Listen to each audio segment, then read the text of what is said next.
Hey guys welcome to Vijay academy YouTube channel रे आज आम डिस्कसन करवा +3 सेकेंड इयर थर्ड सेम उद्दिष्ट major paper 6 by international relation रो 5 नंबर क्वेश्चन या यूनिट 3 रो हैला क्वेश्चन अछि विश्व रे नाजीवाद रो अद्भुतयर कारण गुडी को आलोचना कर discuss several causes of the eruption of the Nazism in the world या उत्तर रे लिखिबा भर्साई चुक्ति प्रथम विश्वयुद्ध में जर्मनी हिटलर और नाजी दलर आविर्भाव एक मुख्य प्रधान कारण थिला भर्साई चुक्तिर जर्मनी प्रति ग्रहण करा जाइतिबा अपमानसूचक विधि और व्यवस्था भर्साई संधि जर्मनी सहित संपादित करा जाय द्वितीय शक्ति माने ता उपर अति कठोर शर्त आरोप करथिले एही शर्त गुड़िक जर्मनी सहित आलोचित होई नथिला तेणु जर्मनी माने भर्साई संधि को डेडिकेटेड ट्रिटी बा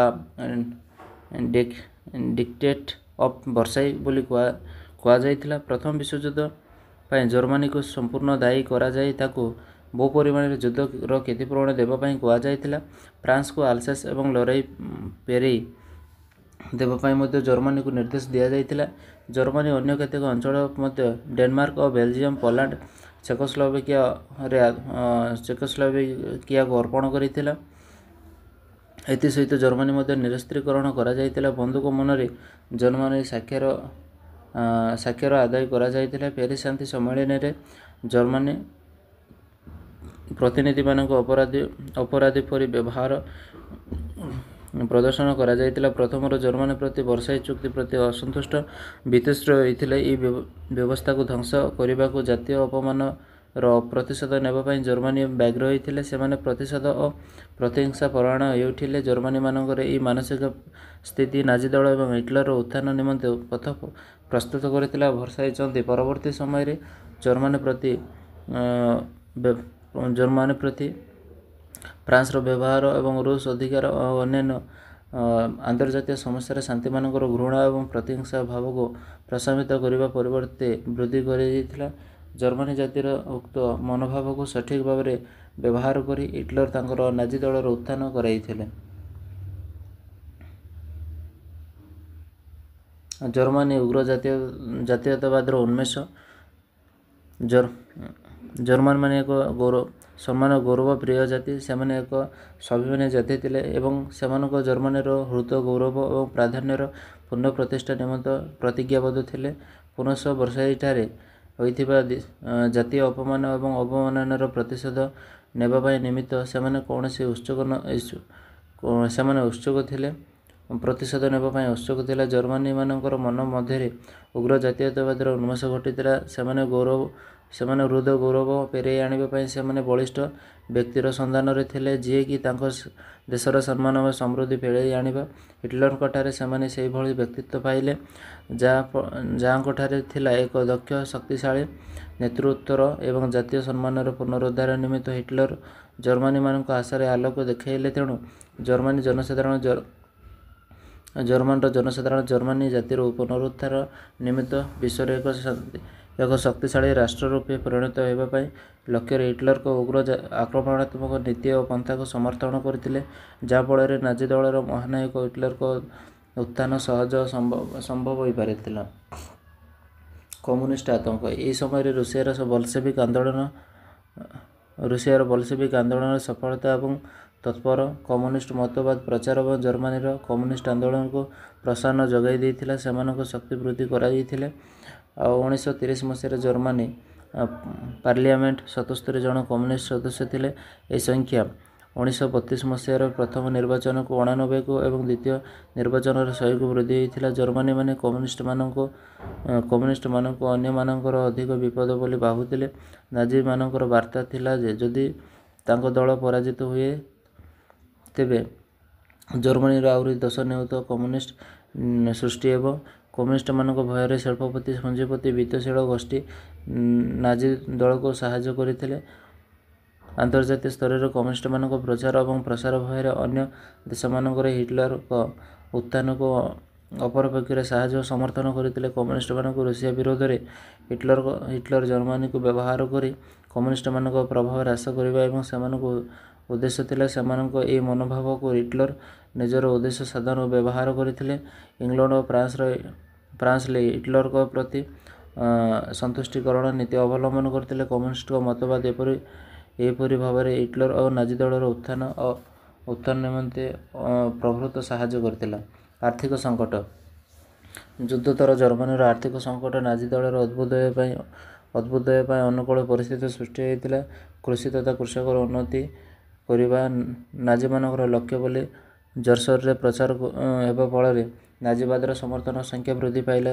ମିତ୍ରଶକ୍ତିମାନଙ୍କ ଦ୍ୱାରା ଜର୍ମାନୀ ଉପରେ ଧାର୍ଯ୍ୟ କରାଯାଇଥିବା ଯୁଦ୍ଧର କ୍ଷତିପୂରଣ ଏହାର ଆର୍ଥିକ ସ୍ଥିତି ଆହୁରି ଦୋହଲାଇ ଦେଇଥିଲା। ଶିଳ୍ପର ସୁରକ୍ଷା ନୀତି, କ୍ଷୁଦ୍ର ବ୍ୟବସାୟ ସାହାଯ୍ୟ, ବେକାରୀମାନଙ୍କୁ ରୋଜଗାର ବ୍ୟବସ୍ଥା ଆଦି ପ୍ରତିଶତ ନାଜିବାଦର ସମ୍ପ୍ରସାରଣ ସହାୟକ ହୋଇଥିଲା। ସୌଭାଗ୍ୟକ୍ରମେ ନାଜି ସରକାର କ୍ଷମତାସୀନ ହେବା ପରେ ଆର୍ଥିକ ସଙ୍କଟ କ୍ରମେ ଦୂରୀଭୂତ ହେବାକୁ ଲାଗିଲା। ତେଣୁ ଜର୍ମାନୀର ବିପର୍ଯ୍ୟସ୍ତ ଆର୍ଥିକ ସ୍ଥିତି ଏବଂ ପୃଥିବୀର ଆର୍ଥିକ ସଙ୍କଟ ପରୋକ୍ଷ ଭାବରେ ହିଟଲର ଏବଂ ନାଜି ଦଳର ଉତ୍ଥାନ ସହାୟକ ହୋଇଥିଲା। ହିଟଲରର ନେତୃତ୍ୱ ଓ ବ୍ୟକ୍ତିତ୍ୱ।